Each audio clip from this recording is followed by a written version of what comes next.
আসসালামু আলাইকুম। আশা করছি সবাই ভালো আছো এবং সুস্থ আছো।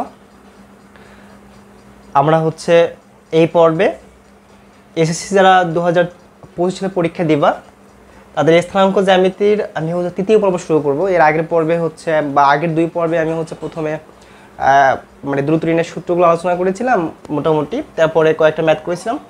এই পর্বে শুধুমাত্র আমরা এক্সাম্পল 4 এবং 5 সমাধান করব।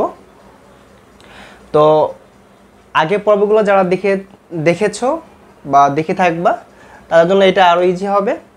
এবং যদি আমার ক্লাসগুলো তোমার কাছে ভালো লেগে থাকে অবশ্যই আমার চ্যানেলটা সাবস্ক্রাইব করবা এবং তোমার বন্ধুদেরকে দেখার সুযোগ করে দিবা। তো কথা আর বাড়াবো না, শুরু করতেছি। দেখো আজকের পর্ব। দেখো প্রথমে কি বলা আছে, প্রথমেই বলা আছে দেখাও যে এত এত বিন্দুগুলো একটি আয়তক্ষেত্রে 4টি শীর্ষবিন্দু। এবার প্রথমেই দেখো আমাদের এখানে আয়তক্ষেত্র বলছে।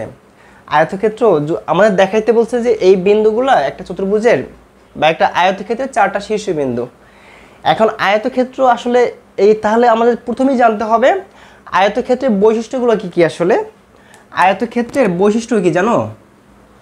আমরা মোটামুটি সবাই জানি, এরা 3, 4, 5 এর স্টুডেন্টরাও জানে এর বৈশিষ্ট্যগুলো কি কি। এর বৈশিষ্ট্য এদের তোমার বিপরীত বাহুগুলো সমান এবং সমান্তরাল হবে, তারপরে এদের কর্ণগুলো সমান হবে। এর মানে যে আয়তক্ষেত্রের আমাদের মানে বিপরীত বাহুগুলো দুটো সমান হইতে হবে এবং তোমার কর্ণগুলো সমান হইলেই তাহলে হয়ে যাবে এটা একটা আয়তক্ষেত্র হয়ে যাবে। তাহলে আমরা এটাই প্রমাণ করব। দেখো প্রথমে আমরা এটাই করি, 4 করতেছি। হ্যাঁ, তো প্রথমে আমরা এটাকে একটা আমরা অঙ্কন করতে পারি। যদিও আমাদের এখানে বলে নেই যে এটা অঙ্কন করতে হবে, তাও আমরা আনুমানিক একটা চিত্র অঙ্কন করে নিই। ঠিক আছে, ধরো এটা এ, এটা বি, এটা সি আমাদের বোঝার সুবিধার্থে। তো এর মানে আমাদের এই বাহু আর এই বাহু সমান হইতে হবে, এই বাহু আর এই বাহু সমান হইতে হবে। যদি সমান হয়ে যায়, যদি সমান হয় এবং এই দেখো এই যে এদেরকে বলা হয় কর্ণ, তাই না? এই কর্ণ দুটো যদি সমান হয়ে যায় তাহলে হয়ে যাবে এটা একটা আয়তক্ষেত্র। দেখি আমাদের সমান হয় কিনা আমরা বের করি। প্রথমে আমরা বের করব এ বি বাহু বের করি। হ্যাঁ, দেখো এ বি বাহু বের করি। দেখো দ্রুত ঋণের সূত্র আমাদের ছিল, কি ছিল? সূত্র লিখে নেই আমরা, x1 minus x2 whole square plus y1 minus y2 whole square, তাই না? এটাই ছিল আমাদের দ্রুত ঋণের সূত্র। আমাদের শুধুমাত্র স্থানাঙ্ক দেওয়া আছে, অর্থাৎ শীর্ষবিন্দু স্থানাঙ্ক দেওয়া আছে, কিন্তু দূরত্ব দেওয়া নেই। দ্রুত আমরা এই সূত্র অ্যাপ্লাই করে দূরত্বটা বের করে নিব। আমরা মান বসাই দেই। আচ্ছা, এখানে আমরা এ বি সি ডি কার কোনো একটা ধরি নেই, তাই না? ধরে নেই। ধরো এটাকে আমরা ধরলাম 0, -1, এটাকে ধরলাম বিকে ধরলাম -2, 3, এরপরে এটাকে ধরলাম ধরো 6, 7, আর এটাকে ধরে নিলাম আমরা 8, 3। যদি এটা নাও মিলতে পারে, কারণ আমরা এখানে একদম হুবহু স্থানাঙ্কের উপরে বসে আমাদের গ্রাফ পেপারে বসাই নাই। ঠিক আছে, আমরা জাস্ট ধারণা নেওয়ার জন্য কীভাবে বের করবো এই জন্য করলাম। তাহলে এ বি বাহু হবে কি? দেখো মান বসাই দাও। এ বি এইটা না? তাহলে এটাকে ধরো দেখো আমরা মান বসাই দেই। তাহলে x1 0 আর x2 আমাদের -2 প্লাস 2 হয়ে যাবে, প্লাস y1 -1, y2 হবে 3। কি হবে এখানে? তাহলে এখানে একবারে ক্যালকুলেশন করে দিই। এখানে হবে 4 আর এখানে 3 আর 1 4 করলে হবে 16, তাই না? তার মানে এখানে 20। এটাকে আমরা এইভাবে রাখবো, এটাকে আমরা এইভাবে রেখে দিই। হ্যাঁ, এত একক, এতটুকু বুঝছ। এরপর আমরা বের করবো একইভাবে এ বি বাহু বের করলাম, তারপরে বিসি বাহু বের করি। দেখো বিসি বাহু, এখানেও একইভাবে সূত্র বসাই দাও। বিসি এইটা আর এইটা, তাই না? তাহলে x1 minus x2 whole square plus y1 minus y2 whole square, তাই না? মান বসাই। আমরা এটাকে ধরি -2, x2 কে ধরি 6 হোল স্কোয়ার প্লাস y1 3 আর y2 হচ্ছে 7। অবশ্যই তোমরা না বুঝলে প্রশ্ন করতে পারো। দেখো এটা হচ্ছে y1, এটাকে ধরলাম আমরা y2, ধরাই ভুল হইলে আর হবে না। এখানে আমরা একবারই করে দেই। এখানে দেখো 6 মানে মানে প্লাস হয়ে যাবে, 6 আর দিয়ে 8, 8কে করলে হবে 64 প্লাস এখানে হবে কত, 7 থেকে 3 বিয়ে করলে হবে 4, 4কে করলে হবে 16।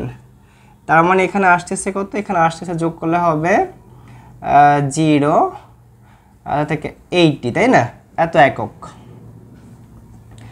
একইভাবে আমরা এখানে বের করব কি কি, একইভাবে বের করব আমরা, আমাদের এইটা হয়ে গেল, এইটা হয়ে গেল। এবার সিডি বের করি। দেখো সিডি বাহু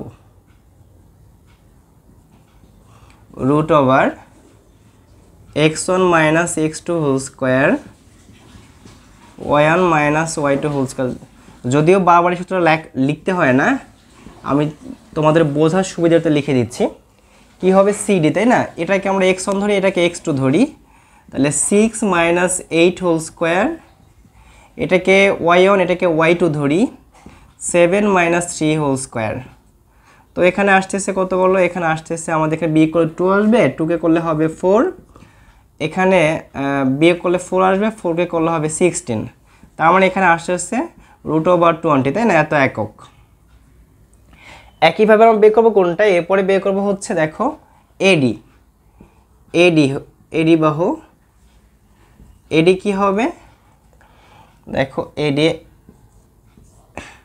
তাহলে x1 minus x2 whole square plus y1 minus y2 whole square, মান বসাইয়ে দেই। এটাকে ধরো এডি বলছি না, তাহলে এটাকে ধরো x1, এটাকে ধরো x2, তাহলে 0 minus 8 whole square plus minus 1 minus 3 whole square. দেখো এখানে আসবে কত, একবারে বসে দেখেন 64 লিখে দেই, 64, আর এখানে আসবে তোমার 16, তার মানে হচ্ছে রুট ওভার 80, তাই না। দেখো আমাদের অলরেডি এবি বাহু আর হচ্ছে এখানে সিডি বাহু মিলে গেছে, বিসি আর হচ্ছে এডি মিলে গেছে না। আমরা একটু পাশে লিখি নাই, আমাদের জায়গা কম, এখানে লিখি যা যা পেয়েছি। দেখো আমাদের অলরেডি এবি সমান কার সমান হয়েছে, এখানে সিডি কত হয়েছে, রুট ওভার 20, তাই না। আবার দেখো বিসি সমান হয়ে গেছে এডি, বিসি সমান এডি, এইটা হয়েছে কত, রুট ওভার 80, তাই না। এখন আমাদের অলরেডি আমাদের বিপরীত বাহুগুলো সমান হয়ে গেছে, তাই না। এবার লাগবে কি আমাদের, এবার লাগবে কর্ণক। এবার কর্ণ সমান হয়ে গেলেই তো আমাদের সমস্যার সমাধান, তাইলেই তো আমাদের দেখানো হয়ে যাবে না। কর্ণকে একটা আছে এসি আর একটা আছে বিডি, তাহলে লিখি এসি, এসি কর্ণ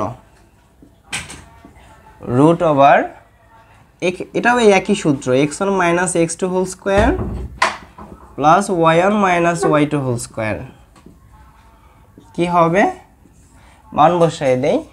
এসি বসে, এটাকে x1 ধরো, এটাকে x2 ধরো, তাহলে 0 minus 6 whole square plus minus 1 minus 7 whole square.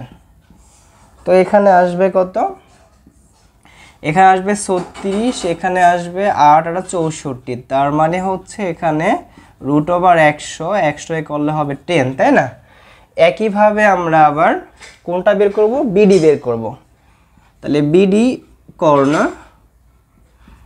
Root over x1 minus x2 whole square plus y1 minus y2 whole square, মান বসাই দিলাম। বিডি এটাকে ধরো x1, ওইটাকে ধরো x2, মাইনাস 3 মাইনাস 3, তাই না। তো এখানে দেখো, এখানে 8 আর 2 10 হয়ে যাবে, 10 করলে হবে 100, আর এখানে প্লাস 3 মাইনাস 3 0 হয়ে যাবে, তার মানে এখানেও কত 10, তাই না।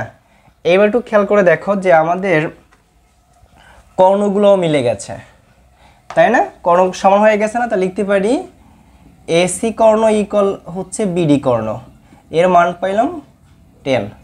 তার মানে আমি প্রথমে যেটা বলেছি যে এর বিপরীত বাহুগুলো সমান হবে, কর্ণগুলো সমান হবে, তাহলে এটা হয়ে যাবে কি, তাহলে এটা হয়ে যাবে আমাদের আয়তক্ষেত্র। তাহলে দেখাই দিয়ে বলছে, সুতরাং এটা হয়ে গেছে। সুতরাং এই বিন্দুগুলো একটা আয়তক্ষেত্রের 4টা শীর্ষবিন্দু। আশা করি বুঝতে পারছো। এরপরে দেখো 5 নাম্বারটা কি বলছে। 5 নাম্বারটা বলেছে, একটু খেয়াল করো, দেখাও যে এই বিন্দু তিনটি দ্বারা কোনো ত্রিভুজ তৈরি করা যায় না। এখন প্রথমে ত্রিভুজ কিভাবে তৈরি করা যাবে এটা আমাদের প্রথমে আমাদের এই শর্তটা জানতে হবে। ত্রিভুজ তৈরি করার শর্ত হচ্ছে যে ত্রিভুজের যে কোনো দুই বাহুর যোগফল তৃতীয় বাহু অপেক্ষা বড় হইতে হবে, তাই না? তাহলে ত্রিভুজ আঁকা যাবে। যদি এই পয়েন্টটা আমাদের মনে থাকে তাহলেই হয়ে যাবে কি, ত্রিভুজের 3 বাহুর সমষ্টি লিখে দিলে ভালো হবে। একটু লিখে দিই, হ্যাঁ। নোটটা হয়েছে এরকম, ত্রিভুজের যে কোনো, এটা হ্যাঁ, যে কোনো বাহুর, যে কোনো 2 বাহুর সমষ্টি বা যোগফল তৃতীয় বাহু অপেক্ষা বৃহত্তর হতে হবে, বাহু অপেক্ষা বৃহত্তর হবে। এটা একটা উপপাদ্য, বুঝছো? এই উপপাদ্যটা তোমাদের আছে, জেনারেল ম্যাথ বইয়ে আছে। দেখো কি বলছে, তাহলে আমাদের এইটাই প্রমাণ করতে হবে যে দেখতে হবে যে এর 3টা বাহু বের করব, 3টা বাহু বের করে দেখব যে আসলে এই শর্ত মানে কি। যদি মেনে যায় তাহলে যদি মানে তাহলে এটা ত্রিভুজ আঁকা যাবে, যদি না মানে তাহলে ত্রিভুজ আঁকা যাবে না, একদম সোজা কথা। তো দেখো এটাও আমরা একটু এঁকে নেই, ফার্স্ট আনুমানিক, হ্যাঁ। ধরো এটা এ দিলাম, এটা বি, এটা সি, এটা বোঝার সুবিধার্থে। এ কত, ধরো -3 যদিও এমন হবে না, আমরা স্থানাঙ্কে আঁকতেছি না, তাই আমরা হচ্ছে এইভাবে আনুমানিক আঁকতেছি, হ্যাঁ। যদি আমাদের বলে যে আমরা আমাদের গ্রাফ পেপারে অঙ্কন করতে পারো তখনই আমরা অঙ্কন করবো, এছাড়া আমাদের অঙ্কন করার দরকার নেই। দেখো প্রথমে আমরা বের করি এ বি বাহুটা বের করি, এটা আমরা পাস করতেছি, ঠিক আছে। এ বি বাহু, সূত্রটা আগে লিখে নিই, x1 - x2 whole square, y1 - y2 whole square. x1 কে কি ধরবা, এ বি, এটাকে x1 ধরো, এটাকে x2 ধরো, তাহলে হবে কি -3 - 0 হোল স্কোয়ার, -3 - 0 হোল স্কোয়ার। তাহলে এখানে কত হবে, এখানে তো 3 না, 3 এ করলে আসবে 9, এখানেও 9, তার মানে হচ্ছে √18। 18 একটু ভাঙা যায়, 9 দ্বিগুণে 18, তাই না? 9 কে করলে আসবে 3 √2 আসবে এখানে, হ্যাঁ। একইভাবে আমরা এখানেই বের করে দিই, এ বি বাহু বিসি বাহুটা বের করি, বিসি বাহু, ঠিক আছে। বিসি বাহু x1 - x2 whole square plus y1 - y2 whole square.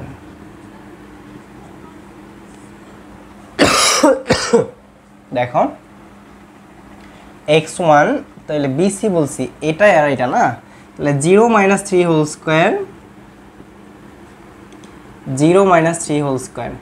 এক্ষেত্রেও আমাদের আসবে হচ্ছে 9, তার মানে হচ্ছে √18 3√2, তাই না?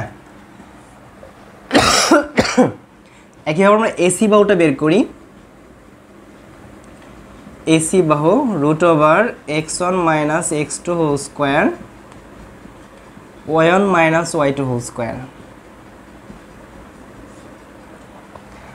দেখো বিসি এসি বলছি, তাহলে এটাকে x1 ধরো, এটাকে x2 ধরো, -3 - 3 whole square plus -3 - 3 whole square. দেখো এখানে কত আসবে, এখানে আসবে আমাদের হচ্ছে 6 6 36, এখানেও তো 36 আসার কথা।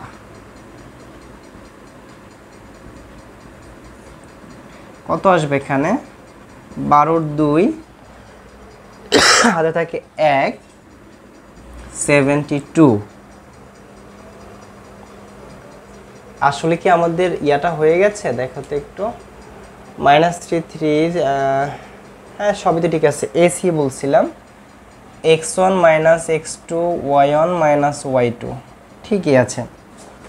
একটু খেয়াল করে দেখো, আমাদের এখানে এই যে প্রথম স্টেপে আমরা আসতে পারি, যেটা এই ক্ষেত্রে ত্রিভুজ আঁকা যাবে না। একটু খেয়াল করো এখানে যে আমাদের এখানে এবি বাহু আর এই বিসি বাহুর মান সমান কত, 3√2।